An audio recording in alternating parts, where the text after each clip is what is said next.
If you love flowers, then you're going to love peonies. And this is a tree peony. Its name is Coronation Splendor, and it's a Japanese F2 hybrid. Peonies come in a whole range of colours, and there are three types. The tree peonies, which we're looking at in this video, herbaceous peonies. We also have Itoh peonies, or intersectional hybrids. And why are they called tree peonies? Because they form a woody stem and they're like little trees. We'll also cover growing conditions, including sun, watering, soil and fertiliser, and pruning. And who better to tell us about tree peonies than Ron Boekel? Well, we were on the way to see Dennis Norgate's varieties and try to put some names to them, but we could not walk past this Japanese tree peony. It's called Sadai. It's got to be in the top 10 of Japanese tree peonies. Beautiful, blush pink, very strong growing plant. Well, we're going to present you with some of Dennis Norgate's cultivars, which he was kind enough to sell quite a number of plants to me.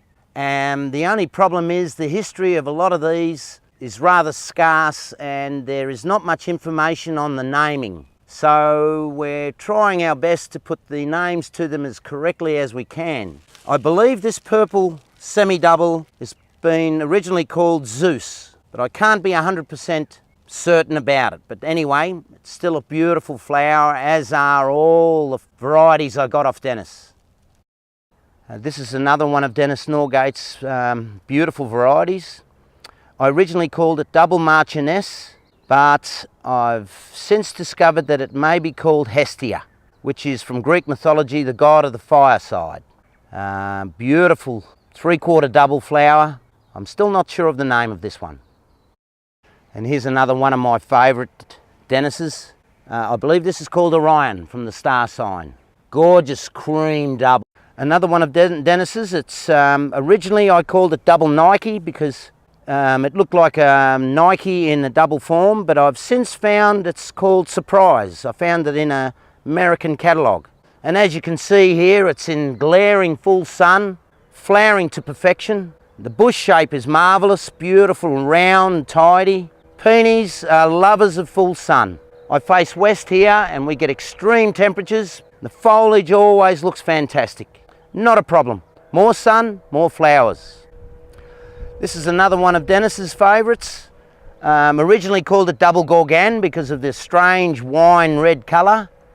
But I've since found that it's a Greek mythological name called Daedalus. But I'm not 100% sure on that one. But the growth on some of these plants is quite astonishing.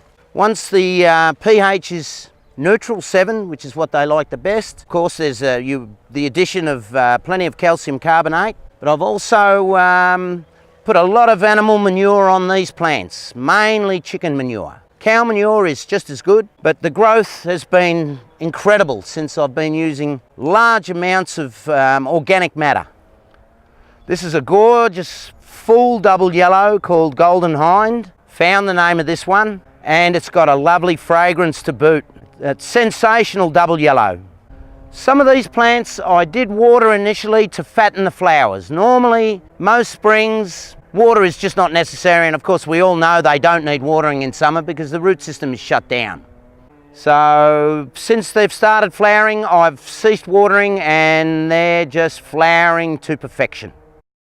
Now, this is one of the rarest Norgate varieties I have. It's probably the best name you could put to it is Antique. I have an F2 variety that's very similar called Midnight Serenade.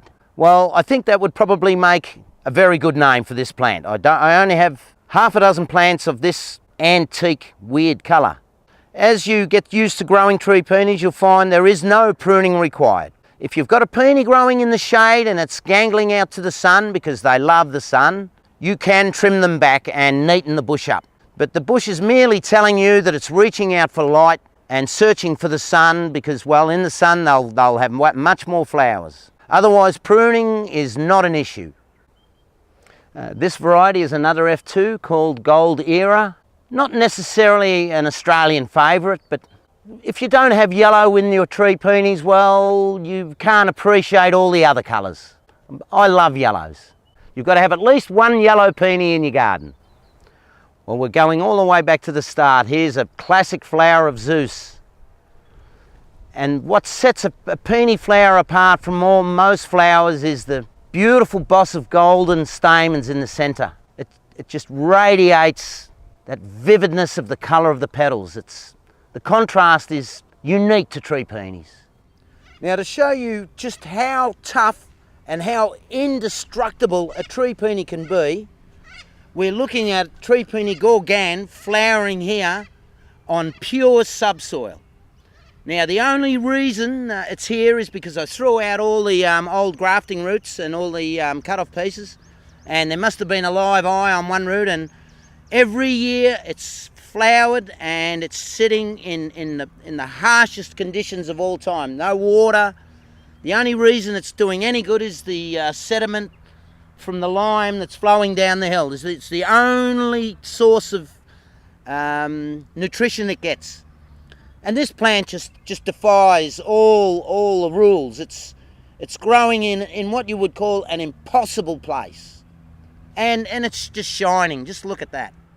Stay tuned for the next two videos, Herbaceous Peonies and Itoh Peonies, or Intersectional Peonies. For more information on peonies and detailed cultivation notes, visit the website. Subscribe to the YouTube channel for regular updates on all aspects of gardening. And as always, good luck with your gardening.